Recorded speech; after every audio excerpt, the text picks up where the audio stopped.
The Oh So Lovely Talk Show. The Oh So Lovely Talk Show.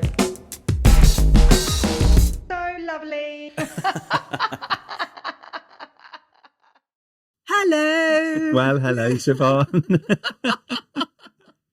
I'm freezing. You are free. It is bloody cold. It's really cold. I feel like, I know being really British and talking about the weather, but we've had this amazing bit of time. And so all my summer clothes are out. I'm ready to go. And now it's fucking freezing. Buy that Mac. You want to buy that Mac. So this is the thing. So everyone out there, I'm trying not to spend money. And basically everything in the world is trying to go against that. And I've seen this amazing Mac. So I was asking Ollie this morning whether I should buy it or not. Yes. Yeah. Buy the Mac, which is kind of the answer I wanted. So thank you. But yeah, my predicament is that we're going in summer. I might not wear a Mac. Is it silly? Well, I think it's an investment, Siobhan. You'll wear it whenever. Okay. Yeah. All right. Yeah. Getting it. I'm getting it. What have you been up to, Ollie? I've been winning loads of competitions. I've been having a lovely old time, actually. We have been doing loads of stuff in the garden, enjoying a little bit of sort of creativeness in the garden. And team's doing really well at the salon, really nice vibes. And yeah, it just feels, the sun always makes life feel so much better, doesn't it? So it does. It totally does. So yeah, life's good. How about you? I did a 10K race. You did? And I'm officially a runner now. You are. My job title has changed. Siobhan Jones, the runner. I did it. I would say so. I started running at the beginning of the year. I think we spoke about this in another episode. It was more kind of as a mental health kind of like nurturing episode was why that was about. But I've actually really enjoyed doing the running. Yeah. So I'd set myself a goal, which was the 10K race. Yeah.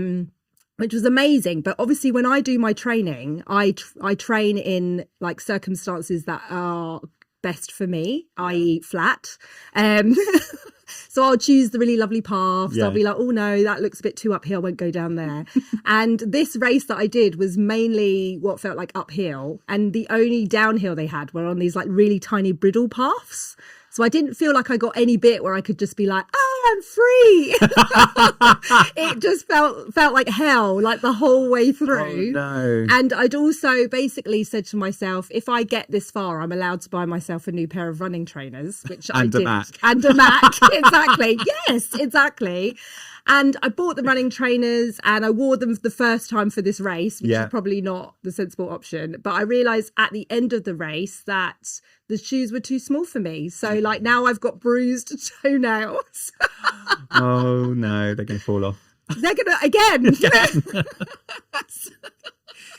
The other toenail didn't come off because of your running though, did No, that is just foolishness. So yeah, so this is where I'm at. So I feel good mentally, but crippled feet and but you've got a medal, so and I've got a medal. I've never had a medal, so you know that's brilliant. I'm deciding that I'm going to remove all my jewelry and just wear medals now from now on. I'm really disappointed you're not wearing it now. I'm actually gutted that I'm not. Why am I not wearing it?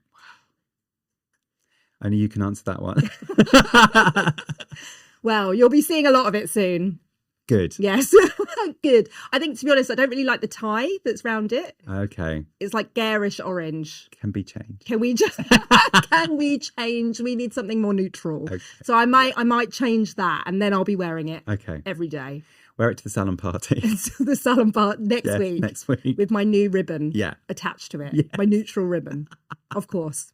You'll see it. Yes. You'll see it. So, of course, I know you love hearing about me being a runner. Yeah.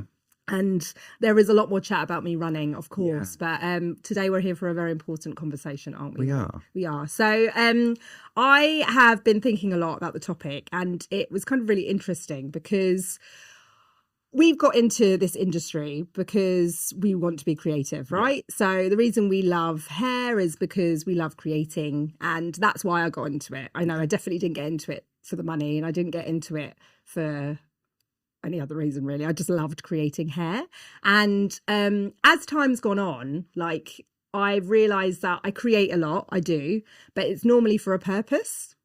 So it will be for my clients. So they will often dictate, what they're looking to have done. So I'll create for them. Yeah. If I'm working for a brand, there will always be like a brief that I need to follow. Yeah. And as time's gone on and as I've gone kind of further in my career, I think I basically spend less time just creating just to create. Yeah. So I guess my question for you, Ollie, is when was the last time you got creative just for you, for no purpose whatsoever? Well, you've actually just stumped me then, because I was like, yeah, I've been really creative. But if it was just for me, that's a really hard one, because I can tell you when I tried to be creative for myself was, before I did hair, I did fashion. So I'm actually very good with sewing and creating that way. And so actually my sort of background before hairdressing is being creative and artistic. And it was just before going to Mykonos for your 40th. I was like, I'm going to buy some fabric. I'm going to make some clothes so I can wear them in Mykonos. And I'd be like, oh, yeah, I made this. The fabric's still folded up in the wardrobe at the bottom. So the intention was there. For no other reason, just to be creative. The sewing machine's still up in the loft. It's gathering dust. The folded fabric's still there. I haven't even cut into it, so I haven't actually done it. What stopped you? Time, I think. And actually sort of giving myself that time to give to myself. And I think also like just on my own time as well, because I think when you've got your partner around or, you've got people staying, it's hard to do that. But yeah, I think it was just a question of time. So in the times that you are creative, when does that normally take place then? So you don't do it just for you. It seems to be for more of a purpose. When does that outlet come out? So I think I just mentioned gardening. I think my sort of idle creativity, and actually that's definitely my mental health creativity, is like I just need to get outside. But, one of the things I always wish I could do is go on a bricklaying course. Because I have built loads of bits and bobs in the garden. So I've built a pond, but I've laid the bricks to go around the pond. I built little walls and stuff, but I've just made it up as I've gone along. And I've always thought I'd love to be a bricklayer. Well, here's your day. Imagine I've got someone in now. So I guess that's when I'm sort of idly creative at home. And, it's just, I love a garden centre. So the middle-aged me sort of sitting into garden centres and getting home and building it into the garden and making nice little areas. That's kind of my idle creativity. Why would you say that is not for you then? Why would you put that in does it feel pressured when you're doing it? No, I guess it's not. I guess it is for me. But I think it's,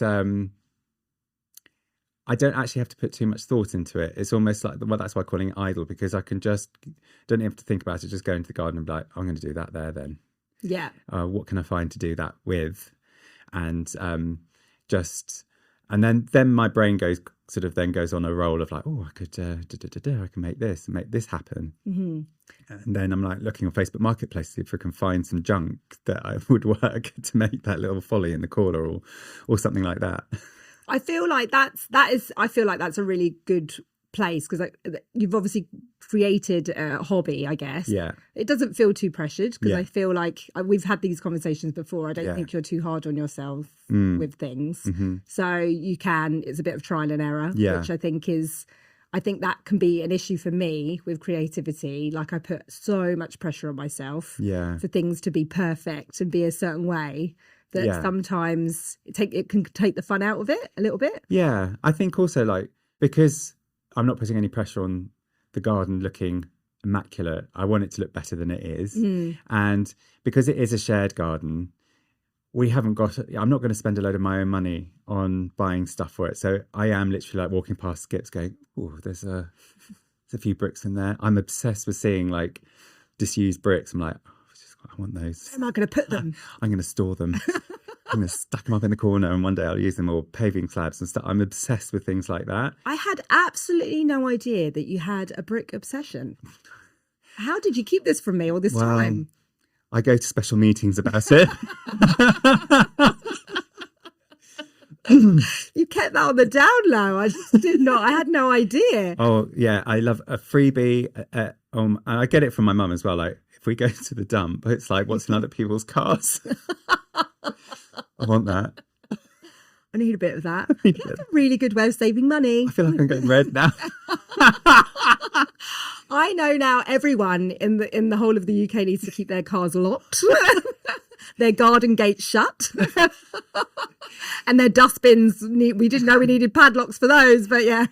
There's a family that's moved into a house just 2 doors up, and they've had a skip in their garden for like months. And I literally plucked up the courage the other day. Well, one, I wanted to ask if I could forage in their skip, and two. I wanted to see through their front door into the house to see what they were doing.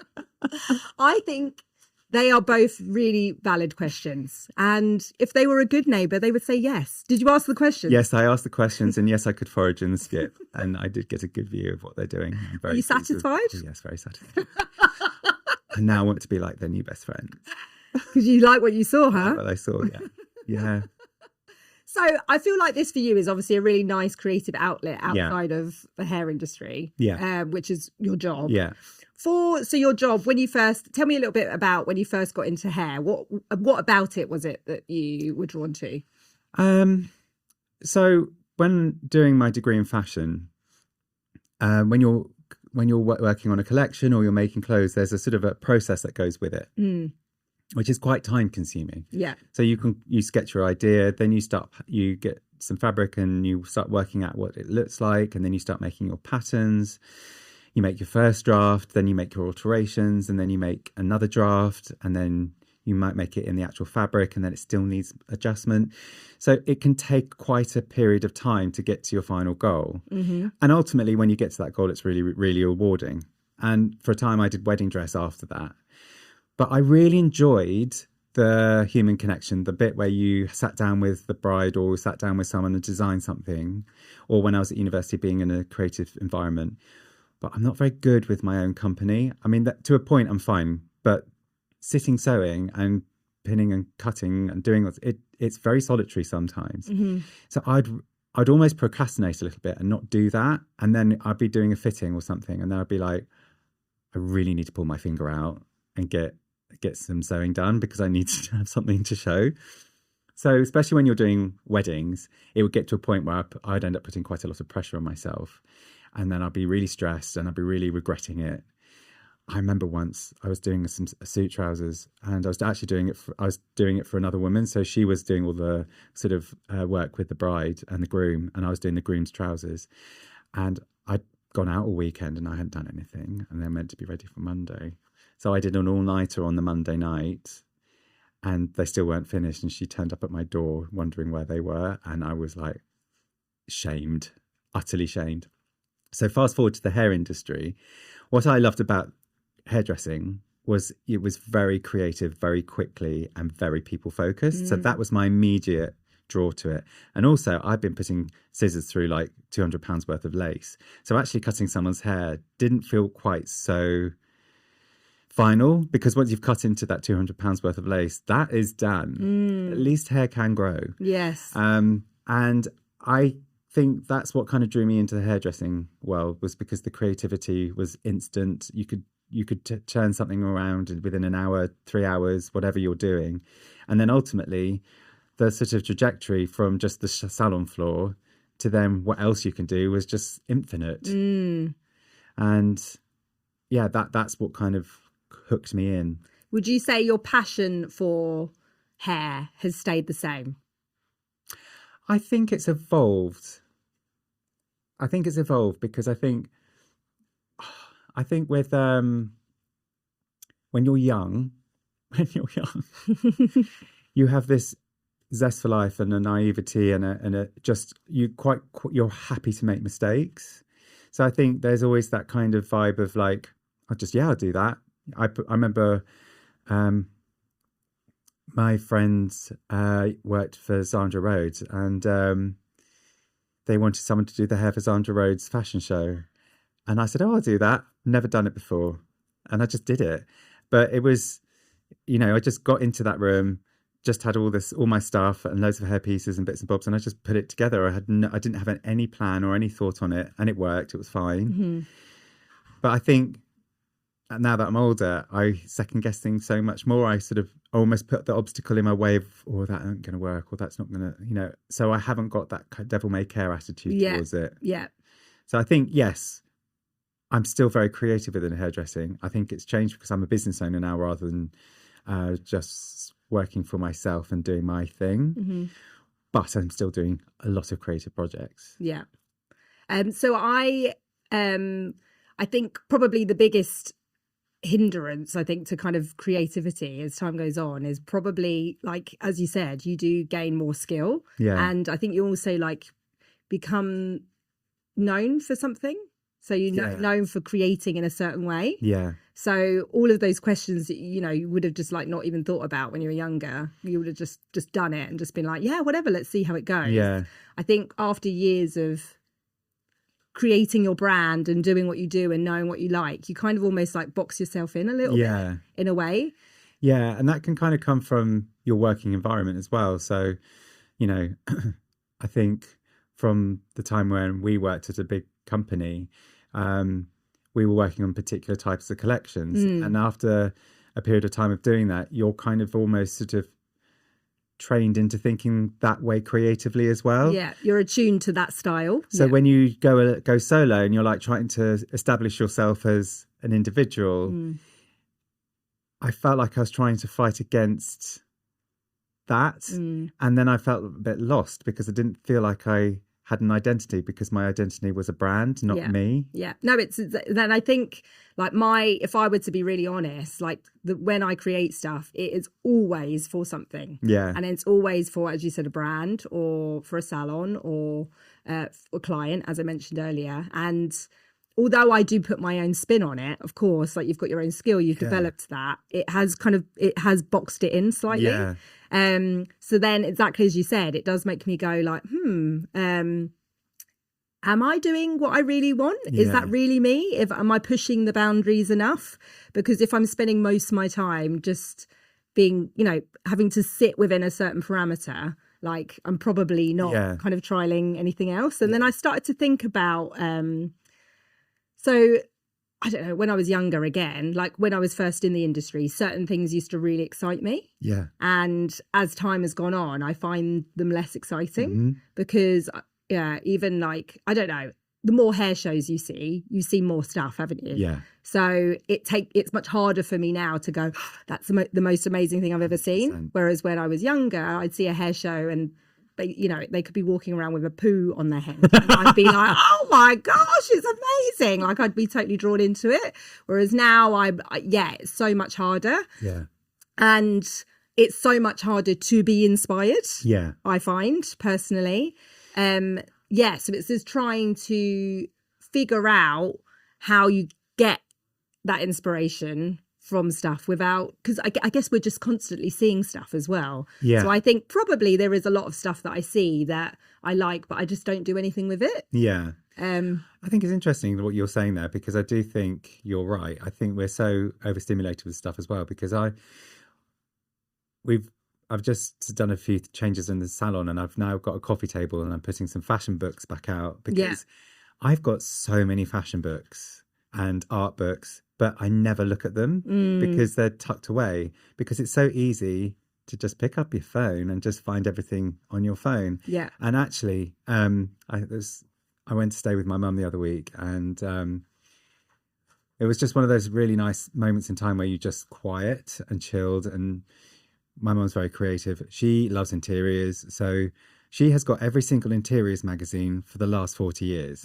I mean, it's ridiculous. I mean, if you think these shelves, she's got so many shelves full of interiors magazines.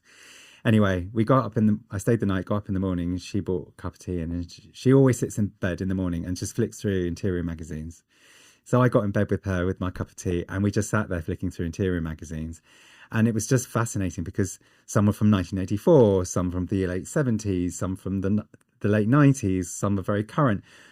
And it was just fascinating to see all this sort of documentation of interior design, which is creativity, and so inspiring. I was just like, this is such a beautiful time to just be sitting here and being still with it and just taking it in. What do you think the difference of doing that compared to taking in content from your phone? What do you think the difference is? Because it's so instant, you can almost get to that point straight away. And I think I used to love buying a fashion magazine. I used to love when you opened it and you'd flick the pages and you'd get a certain smell of the print and that whole experience of opening a magazine. And then also sort of like, right, I'm going to go from the beginning to the end. I'm not going to jump in. I'm going to go through every ad as well. Especially when I was studying fashion, it was just like I was absorbing every moment of it. Yeah. And then you'll get to the editorials, or you'll get to something or an article or something, you'd be like, oh, just be transfixed. And also there's some writing about it. But I think because content is so easily digested, you can screen grab it. Oh, I'll look at that later. Oh, I'll do that. Or Pinterest a mood board. And it's this big. When we used to make mood boards this big. Yeah. So your references are bigger and much more engaging with a magazine or a book, but on a phone or a laptop or a computer, it's just it's all one dimensional. Yeah. Does that make sense? Yeah, totally.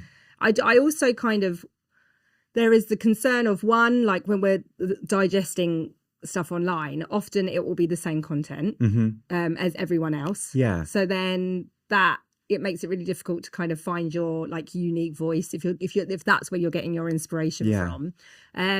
But also, like, as we know with an algorithm, it's like trained to like show you stuff that it thinks you like. So if, for instance, like we were saying earlier, you're constantly creating stuff for a brand or a salon or a specific person, that your phone is going to think that that's what you like. Yeah. And everything it then is going to show you is going to look like that. Yeah. So then it's kind of then keeping you in this, like, again, keeping you in that box. Yeah.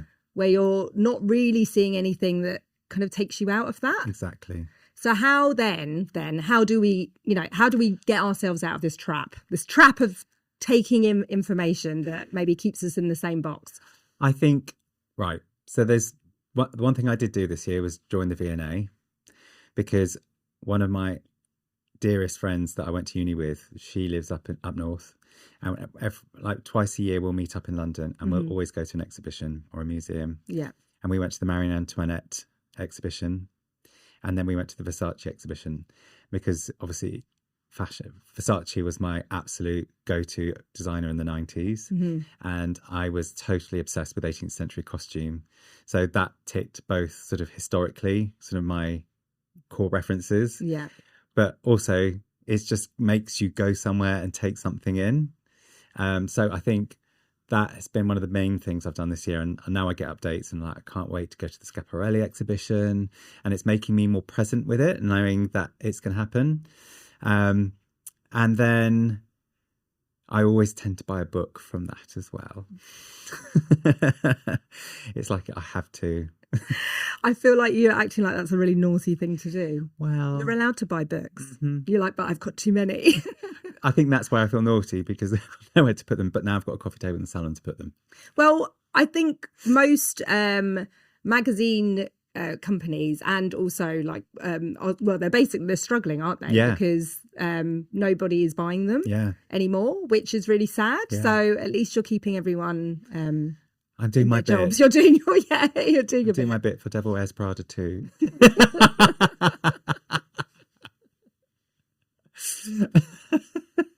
When you go to an exhibition, so obviously exhibition is kind of an obvious one, because it's like an active, like we're going somewhere and you're like surrounded by inspiration and you kind of know you're doing it. I think kind of day to day, I think probably as creatives we're always in kind of unique environments as well. So I do think it's kind of important to be able to gain inspiration from anywhere or everywhere we go. But I think regardless of where we are, exhibition, walking down the road, in a fashion store, whatever, like I think you kind of almost need to be like consciously doing it. Yes. Because I think if you don't act on it, or if I don't act on it, then nothing happens. Yes. Does that make sense? So if I just look at something and I'm like, oh yeah, lovely, like that's really nice, and then I walk away, and then I don't know, weeks or months go by, like I've forgotten the detailing of it. I don't really, nothing's 100%. happened. Like I've been inspired, but it hasn't made me more creative. Yeah.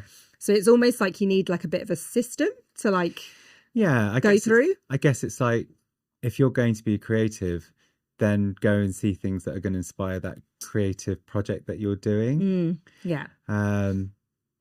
Vanessa and I at the salon have just done a collection called Freedom, which was based off, we went to a big hair event last year, and we were coming back on the train, and we were kind of like going through this thought process, because obviously culturally we'll be going, it's not brilliant for queer, trans, or any minority really, and feeling this sort of real struggle of sort of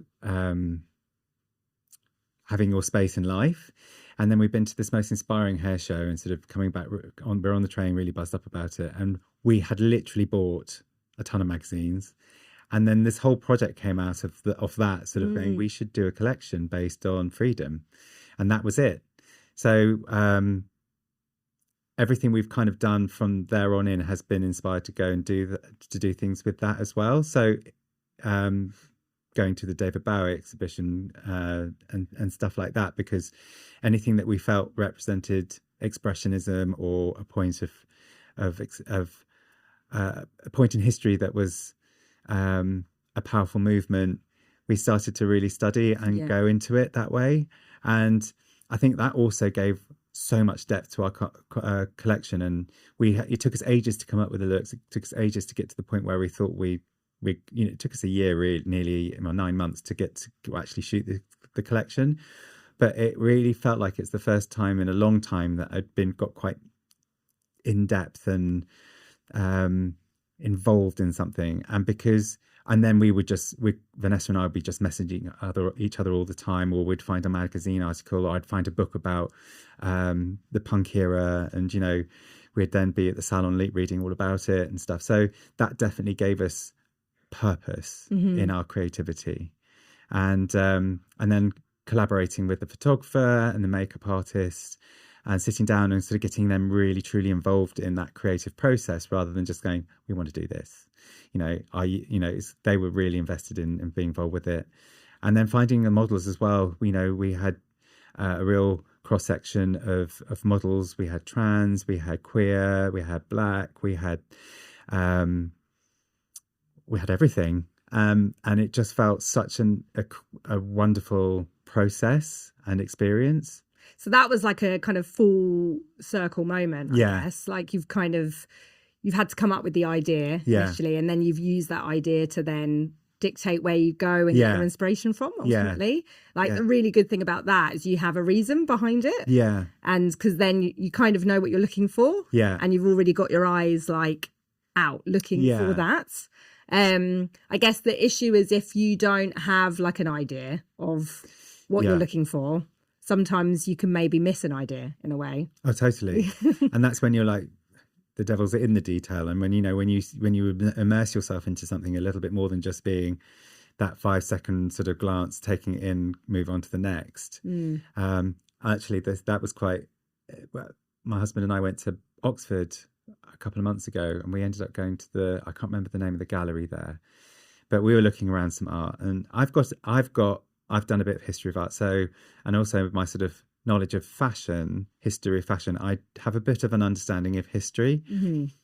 And it was very interesting going around with Ollie, because he's got no historical timeline whatsoever. And actually the way he would look at a painting and talk about it was so different to how I would pick up a painting and look at it. It was just like a completely different. So he would say something, and then I would say something, and then we would end up, the fact that we were both talking about it from completely different point of views made us really look at the painting differently. That's a really beautiful way of like assessing art, I guess, like that, being able to do it with someone else. Yeah. Because they can kind of pick up on things that maybe you've not spotted, and vice versa. Yeah. And, sort of even go, oh, that's shit. I'm like, why do you think it's shit? So it's just messy, isn't it? I was like, well, yeah, but I like the way the colours are arranged. And he was like, oh, yeah, I hadn't thought of that. And that's so funny. It's very Ollie. But to be honest, I've been in situations myself where I've looked at stuff and I'm like, I just don't get it. No, I'm not getting it. I mean, when we were having we had a lovely year last year. We went to Venice and we just stumbled across a gallery. It was free. We went in there and it was so modernist. Even I was a bit like, oh God, I can't cope. And Ollie, just seeing Ollie's face is just like, what? What? And, you know, so there are, you know, art isn't for everyone, and, you know, everyone has taste. That's why we have taste, and we're all drawn to certain things. And I think also, like with Ollie as well, he's got a very short attention span, and so actually we never really go to galleries. So actually, as time's gone on, he's much more taking that on board. So it's almost it's really nice to be there now with him to see it through his eyes, and it's sort of almost being not an education, because I'm not educating him, but he's taking it on board and enjoying it much more than he ever used to. But yeah, it's right. Art's not for everyone, and there's certain tastes and stuff. And I think I think art as a general is not, but then I think everyone will find pieces that they do like, and maybe that was just not. It was not for him, and like. Him. And that's, I think, the really good thing about art or anything that's creative, really. It's like just finding your niche or your bit that works for you. Yeah. You know? So basically in my research, I was like, okay, I want to make sure, I'm going to make a deal with myself that when I go anywhere, if I see something that I love, I want to try and create something from it, and not for a purpose, but just to do something for me. Because one of the biggest things that I realized after kind of talking about this topic was that everything I did was for something. Yeah. And I found out this really kind of clear, like step-by-step, like, I guess, ritual or process to follow, which I thought would be really helpful for anyone that's listening. So like the first thing would be to basically find that thing that you really like, obviously, and then to name it.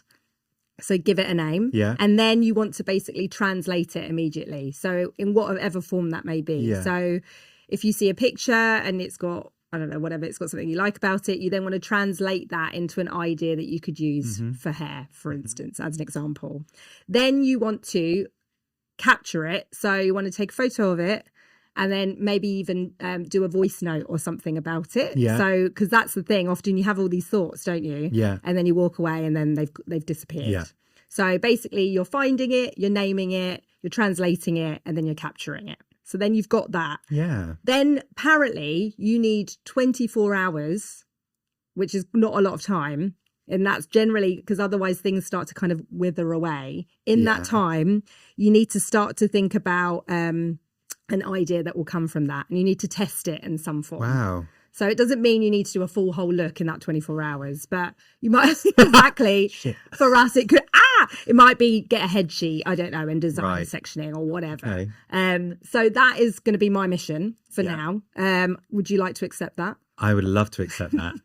You're on. Let's do it. Okay. So I think for the next, I guess for the next year, we can just focus on if there's anything that we see where we love it, we want to name it, obviously capture it, translate it, and then we want to act on it, basically. And then from there, we're going to see what we can come out of that. Okay. Right. I always love steps. Like, I'm like so organized. I'm quite rigid in how I thought you meant the band. Well, I love steps as well. Of course I love steps. Yeah, that was an obvious thing. But but like, I like following rules. I'm a bit like that. So I like to know what I'm doing and what I'm looking for. Yeah. And maybe that's not for everyone, but I'm like, I just want to actively be a bit more conscious about being a bit more creative with stuff. Because I know, like, I used to love it. Yeah. And I still do. I do build collections and I do create, but I don't know. I feel like I was thinking about what I do now, and I think I don't necessarily think I stretch myself enough, and in some forms can maybe sometimes feel like I'm maybe stuck in a bit of a rut with it. So like going back, so like if, as I was saying, like when I'm watching things, I'm not getting excited about stuff as much as I used to. When I'm creating stuff, I'm creating stuff that I know will be good and sit within a certain parameter. I don't think I'm necessarily surprising myself with the things that I'm creating. And also, like, I think sometimes if you're stuck in a bit of a rut, you can kind of spend a lot of time comparing Whereas I think if you're not, you're just creating and you don't care. Yeah, does that make sense? That does make sense. Do you know what I mean? Whereas if you're actually comparing and going, oh, is that good enough? Is that? I think you're not really thinking about just doing whatever comes into your head. Yeah, I think also going back to the collection that I did with Vanessa, it's giving yourself permission to do it as well. And I know, I mentioned time earlier, and I think that's obviously when you're a mum and you're a business owner, or you're working in two different places or whatever, you're very split between lots of different projects. So, you're in the moment with the project, and it's interesting what you're saying about that 24-hour moment. And then you're like, yeah, this is amazing. And then, the next minute you're over there doing something else. Yeah. And then the next minute you're over there. And you're suddenly like, you're so far away from that project that you haven't, you forget about it. Yeah. And it's just, and I did find that a real struggle towards probably the latter part of last year, sort of when we were starting to really evolve the project. And I could see a little frustration in Vanessa because she was so invested and involved in it, and she was doing loads of hair pieces, and the creativity was just flowing from her. And then I was like, oh God, I was almost getting angry with myself because I was so distracted, and I had to give myself permission to take myself away and be like, I'm going to spend the afternoon on this because I need to, for the project, but also just for myself, and making sure that I'm aligning everything and making it all happen. And I'm so proud of it now. Like, and and actually the creative side of things brings you back to why we started this industry in the first place. Exactly. Like we get so caught up in the running a business, and the demands that are now that you're a creator, you're you've got so much more to give and to be successful. That's another story, but just keep on an even keel. That actually just being, I was craving almost to be back in my little studio space, just myself, and being there on my own and getting a model in and just making loads of different looks. Sort of that sort of freedom of being. Collection is called Freedom. But that whole thing. So it's giving yourself permission. I think as time goes on, the longer you're in an industry and the more, I guess, you earn money from that, the harder it is to go back to the beginning. So it's just like almost putting things in place to make sure that you give yourself the time, but also don't get distracted, like you said. I learned the other day, apparently, even if you're doing admin or you're creating or whatever you're doing, apparently every time you get a notification and you're distracted, it takes you 22 minutes to get back into like the headspace that you're in. So exactly what you were saying there earlier, if you're getting distracted, not just by your phone, but admin, you're getting calls from the salon, you've got all these other jobs happening. If you're being distracted every single time something comes in, that's another 22 minutes. It's going to take you to get back on board with what you were doing. And this modern world is all about distraction, it is, isn't it? Do you want to sign up for notifications? No, I don't. Thank you. I don't want to be notified of your existence. So what we need to do is we need to throw away our passports, car keys, phones, any sign of anything, lock ourselves in a room of some form and just go for it. Go for it.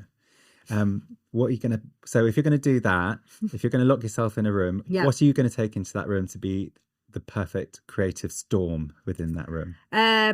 Perfect creative storm. So pen and paper. 100%. I love colour. So I love like playing with colour, whether that's paint or if it's like mixing tones together. And I would just, actually my studio would probably be the ideal space because it's so neutral, but I wouldn't want to wreck it. That's a problem. But if I could just throw colour at the walls, it would that would be ideal, but I would hate myself the next day. So this is what I mean. I made everything so like away that I feel like anything I do, I just don't want to ruin it, which then defeats the whole object of being creative. Oh my gosh, I'm stuck in a rut. Help me. I love that. What would you take with you, Ollie? Music. Yeah. Definitely an array of music. Paints, magazines and books. I think I would have to have God, I'm such a mummy's boy. My mum in that room. Aww. Only because she gets me. Yeah. And I think creatively we're very, very aligned. And even if she doesn't like something, it makes me want to do it even more. Spurs you on. Spurs me on. It's like, oh, if you don't like it, I'm just going to make it worse for you. It's going to be better for me. And she'll be locked in. Yeah, she'll be locked in disapprovingly. How often, this is my last question for you. Okay. How often do you sit in silence? I do that every day. When do you do it? In the mornings? In the morning. And that's only sort of really happened in the last couple of years, because that has really helped me just ground myself more. Mm-hmm. And especially now, because the sun streams in the front room, but just to sit in the front room, just look out in the view in complete silence is the best way to start the day. And how has that changed like your day moving forward when you do that? It quiets my brain for a start, because I can I was awake at 4:00 this morning. My brain was going nuts. And I've been getting a bit of coaching about trying to calm my brain down. And the best thing to do is to get up and put yourself in a space which is quiet and cozy and warm or whatever. Yeah. And just put yourself in a different environment. Mm-hmm. And that has really helped. And then if you can actually go to bed and be a lot more calmer, because you've kind of focused on something rather than the darkness behind your eyelids. And it's sort of, you've kind of processed it and you can let it go, and then you can go back to where you were. But it just quiets my brain down. Yeah. I think it's kind of almost feels like it's defeating the object, but like when you're having a shower or something, and often that's when I'll find I'm like, oh, that's when an idea comes into my head.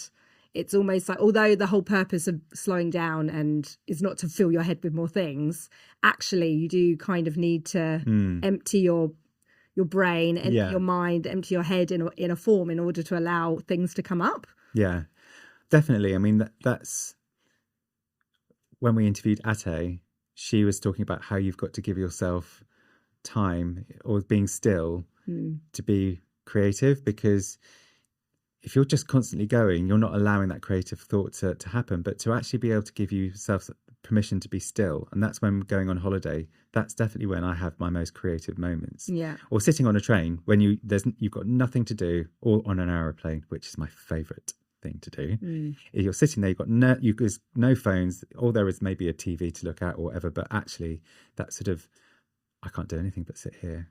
That's when you're actually going to that active rest, and your thoughts and your brain will be creative. It's allowing yourself to do that, I guess. Yeah. And that's, again, everything at the moment is about distraction, but there are just so many things, like even like, I don't know, standing in a queue to go and buy a coffee or something. Like, it's very rare that I just stand there and I just stand and look around. Yeah. Like I often will get my phone out. Exactly. And flick through whatever.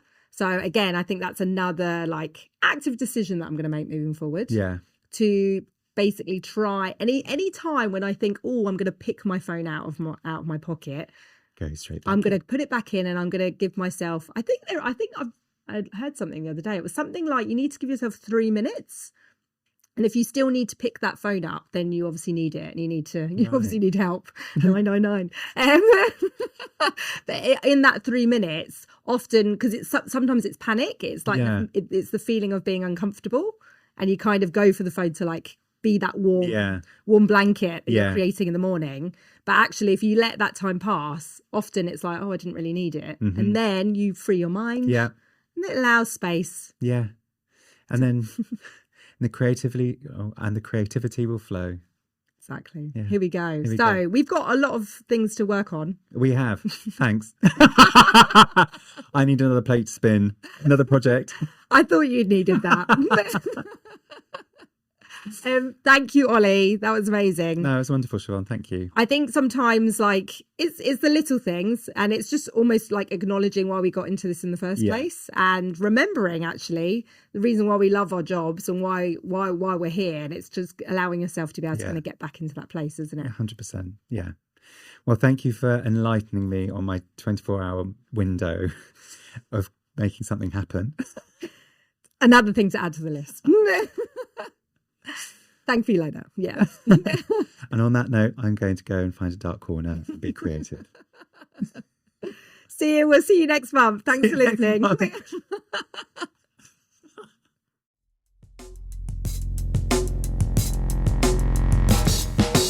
Oh So Lovely Talk Show. The Oh So Lovely Talk Show. So lovely.